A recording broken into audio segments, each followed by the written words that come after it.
روایت میں آتا ہے کہ ایک روز شاہ عبداللطیف چورپور کے جنگل میں ایک خشک اور کہسالی شیشم کے درخت کے نیچے بیٹھے ہوئے تھے کہ ہندو یاتریوں کا ایک قافلہ وہاں سے گزرا۔ آپ نے یاتریوں سے دریافت کیا، تم لوگ اتنا ساز و سامان باندھے کہاں جا رہے ہو؟ ان میں سے ایک نے جواب دیا، پریاگ۔ آپ نے پوچھا، وہاں کیا کرو گے؟ جواب ملا، گنگا اور جمنا کے سنگم پر اسنان کر کے اپنے پاپ صاف کریں گے۔ آپ نے فرمایا، گناہ نہانے سے صاف نہیں ہوتے، نیکوکاری اور عبادت الہی سے معاف و صاف ہوتے ہیں۔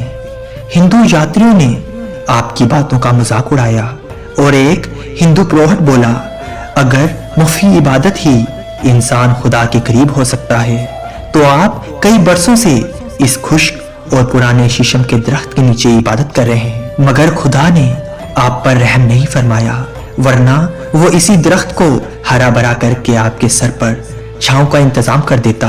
ہندو پروہٹ کی اس تقریر پر آپ مسکرائے اور فرمایا کہ میرے خدا کے لیے یہ کوئی بڑی بات نہیں، ہم مسلمان اس کی ذات پر توقع رکھتے ہیں اور وہ غفور الرحیم ہے، اگر وہ چاہے تو اس درخت کو فوراً ہرا بھرا کر دے، کیونکہ وہ ہر چیز پہ قدرت رکھتا ہے۔